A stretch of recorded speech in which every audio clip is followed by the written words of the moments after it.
That was cool. Even if that's all we saw here, that was amazing. Our names are Mike and Heather. We're traveling the US in our van Appa on a mission to visit all 50 states. Subscribe and join us as we try to figure out this whole van life thing. As always, thanks for watching. Good morning from Yellowstone National Park. We are up early for day 2 of exploring Wyoming's national parks. We are up and out and in Yellowstone. We might end up taking a nap a little bit later in the day because we are both very tired at this moment. No yawning. There was recent flooding in Yellowstone that caused a lot of closures, including camping and a lot of the roads and viewing areas in the park. We did actually have camping reservations here in Yellowstone, but they were canceled back when the flooding happened. But I saw online that about 90% of all the roads have reopened in Yellowstone, so we should still really get a good day out of today. I didn't know it was that much. That's awesome. They must have worked really hard and fast, because I think it's technically 93%. That's awesome. Good job, National Park Service. Visitor travel is restricted north of Mammoth Hot Springs and east of Roosevelt Tower, which means that we can still go to Old Faithful because that is not in a restricted area. So it does look like they have quite a bit of the park reopened, like more than I thought. So this is going to be a really good day.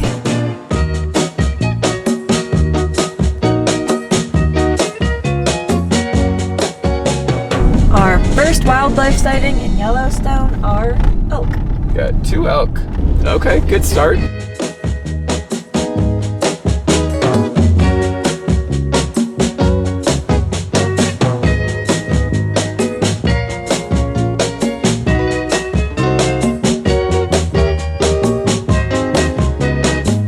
We have made it to the visitor center around Old Faithful. We wanted to beat the crowds, and Old Faithful is always super crowded. So we beelined it here. We made perfect timing. We saw the geyser go off, and then we came back to the van to take a nap and get ready for the day. So now that we are ready, we are going to go explore the Old Faithful interpretive loop. And get some more information about Yellowstone, which in 2022, when we're here right now, is celebrating its 150th anniversary.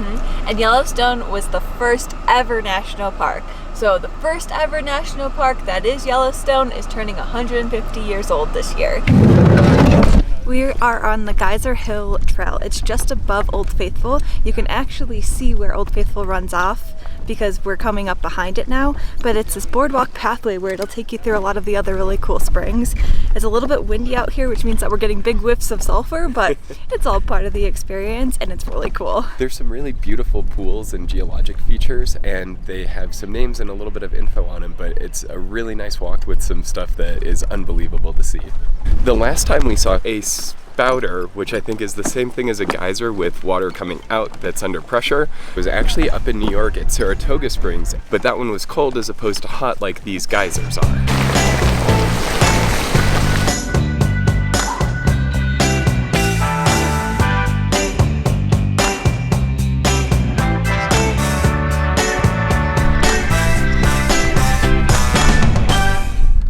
That was smelly.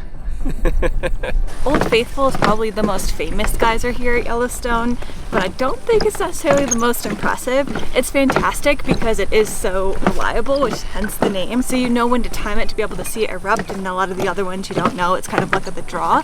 But off in the distance, as Old Faithful was going off, we did see an even more enormous one, which we're walking up to now. I don't know if we'll get so lucky to see it erupt, but there's definitely a lot of fantastic geysers here in Yellowstone, not just Old Faithful. So we actually walked the boardwalk all the way down to Castle Geyser, which is really an impressive looking geyser. So this Castle Geyser is an example of what I was mentioning earlier and why Old Faithful is so great. So the Castle Geyser, even though larger and probably more voluminous with water and maybe a little bit more magnificent as far as the geyser itself. Potentially. Yeah, because we can't see it because the time slots that you may be able to see are between 7 and 9, whereas Old Faithful goes off, what? Just about every hour, I think. Yeah. We did actually see a couple of the little geysers go up, which was cool. Nothing huge, but neat to see. So we're now walking back towards where the visitor center is and parking, and we're going to continue on in the park after that. As we're walking back to our van, we are seeing Old Faithful starting to bubble, which means that it is going to go off any minute. You can also tell by the large crowd that is formed around them as well.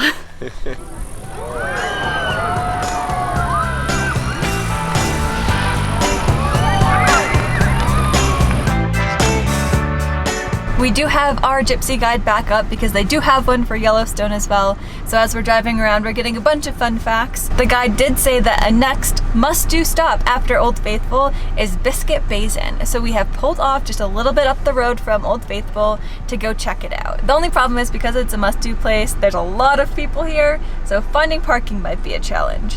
Yeah, we might be doing some loops. There's 1, 2, 3, 4 cars in front of us, all looking for a spot, and there's just about a circle that you can do. And I think anytime someone sees one, they're gonna, yeah, just back up and take it. Gonna nab it. Whoa! Whoa, look at that huge fish he has. He's got it. Whoa! He's gonna drop it? No, he's got it. That was amazing. I've never seen that. That was so cool. I guess conceptually, you know that birds of prey will dive bomb and grab fish, but it went into the water, grabbed the fish, came out, started flapping, flew away with it. Wow. That was cool. Even if that's all we saw here, that was amazing. See, waiting in traffic paid off.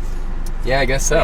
Got a spot. When I've been down, then down is up.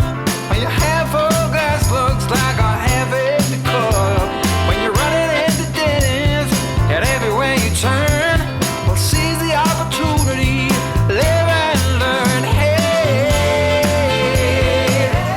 go with the flow. Hey, go with the flow. Absolutely beautiful, amazing color, and clear water. So I'm really happy we found a spot and we're able to come in and see it. On a side note, as we're walking back, look at our clutch parking spot. We totally shouldn't have complained about the parking situation at the Biscuit place. What is it? Biscuit Basin. At the Biscuit Basin place, because up the road a little bit, we are now at the Grand Prismatic Springs location, which is the Midway Geyser Basin. Yeah, all of that. And we literally have to park like a mile out because the parking lot had such a long line to even get in. It wasn't moving.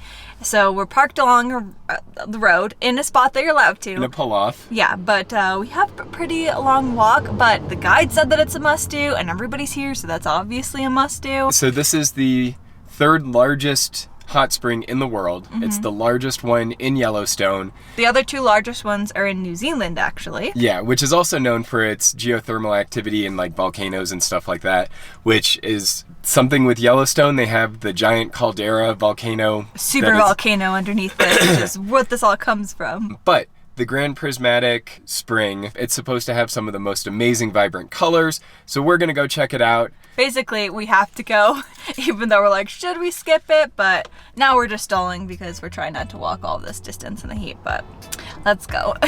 I guess the good news about this is at least we know we have a spot from back here, whereas there's a line of vehicles just pulling in, and who knows if anyone's gonna be able to get a spot within that. It's just crazy, the traffic. Yep. Whenever you're lonely, just pick up the phone and call me. I'll be there. Girl, let me show you. You're my one and only, like I told you. I'll be there. And if you get blue, I got the loving for you. Yeah. I'll be there. Your heartache, it kills me, but your loving, it thrills me. I'll be there. We made it back. It's definitely really pretty, worth the stop, but it is getting toasty out there, especially being close to the hot springs. You get those big whiffs of hot air, which is really cool, but also feels like you're in an oven. To see all the colors was really amazing. There's actually a lookout right above it as well, so that would have been really cool to see it from above, but I think seeing all of it up close and personal was really neat, the different colors and how it kind of faded out, so definitely worth it. Just a little toasty now.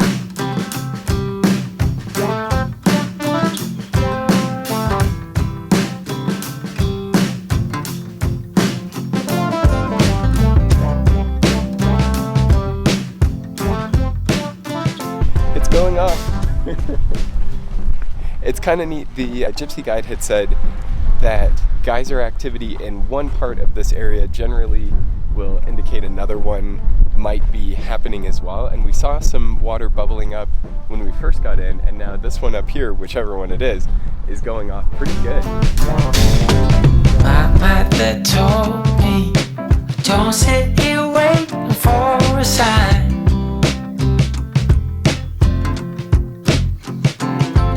So I'm thinking maybe it's time I put it all on the line.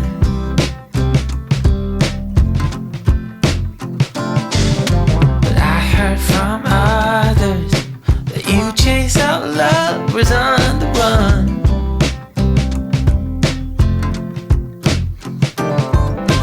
That's not a problem, 'cause I proved to you that I'm the one. We've come to the Norris Basin, and on this trail we've seen the Emerald Pool, which was the first green pool that we've seen, and we are also walking our way up to the Steamboat Geyser, which is the tallest geyser here in Yellowstone, but there's no way to time when it goes off. All of the paths and hiking trails that we've been on today have been on this wooden platform. Now, I like them because they're pretty and mostly flat, but they do serve a purpose. You can't actually walk on the ground here because of the geothermal activity.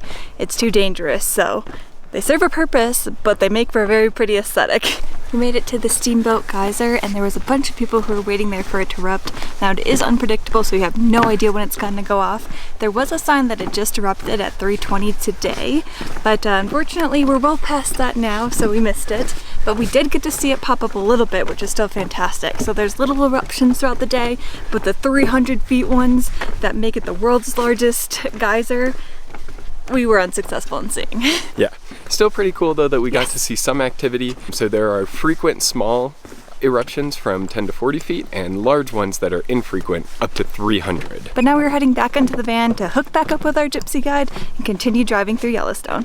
Before we continue with our guided tour, we're actually going to make us some peanut butter sandwiches to eat on the road because we are hungry after all this walking.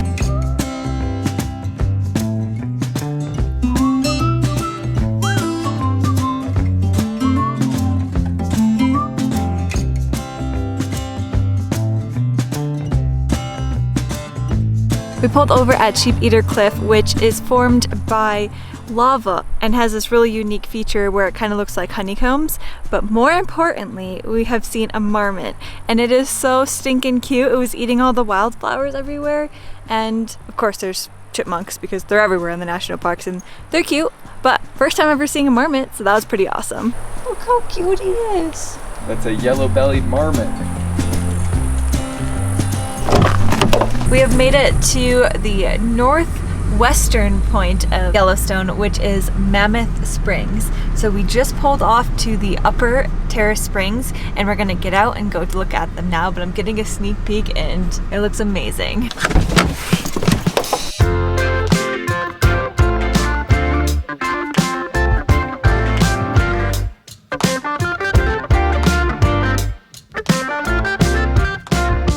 So up here is the upper terrace.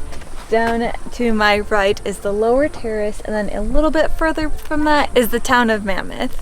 There's an upper terrace loop drive that you can take, which is what we're on now, and I think there's a lower terrace loop drive. The platforms actually connect from the upper terrace to the lower terrace, but if you walk down, you have to walk back up, and I think that we're probably going to drive.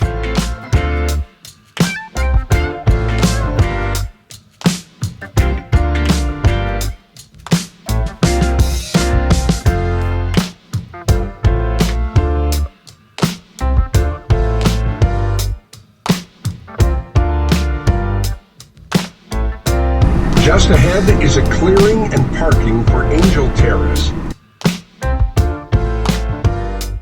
We went into the town of Mammoth because we needed to get some gas and we wanted to check it out. And there was elk at the gas station. And then we drove through the town of Mammoth and there was just elk laying there for the night. And it was so cute. There was even a little baby one. It's getting later in the day and we still have a lot of the loop left to go. But that means that it's going to be better for animal spotting. So we're keeping our eyes peeled and hoping to see some more amazing animals like the elk.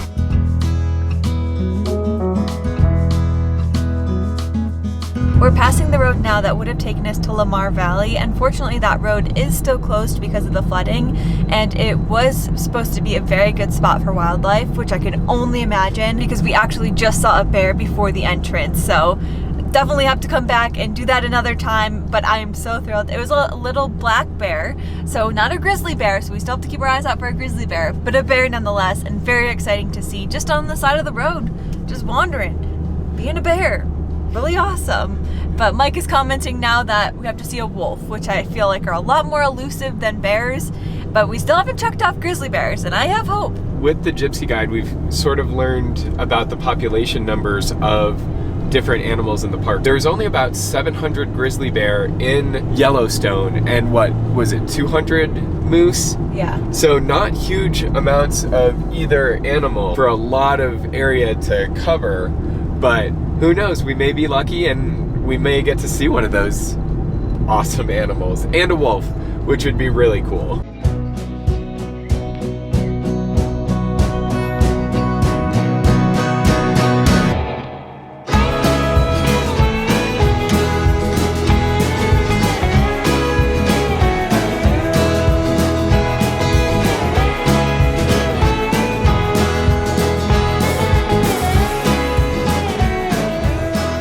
This is a map of Yellowstone National Park. You can see that it's split into almost 2 circles. So a very common thing to do is like a figure 8, where you literally make a figure 8, or there's something called the grand loop, which is where you go up and around the whole thing and kind of cut it off this middle part. That's what Mike and I were doing today. And now we are here at Hayden Valley looking for some wildlife. Coyote.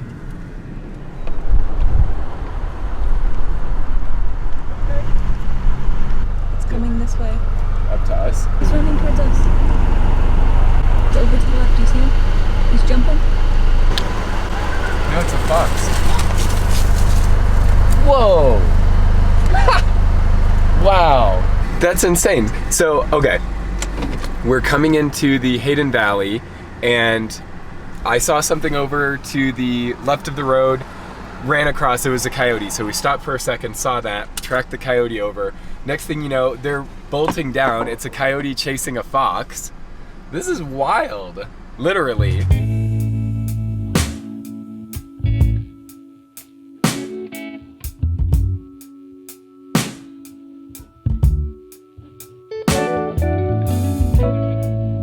We're nearly at the exit to the park. If we're coming back into the park later, then, well, that's awesome. But if we're not coming back, I sure hope you enjoyed my commentary and stories, and that I didn't tell too many of my dad jokes.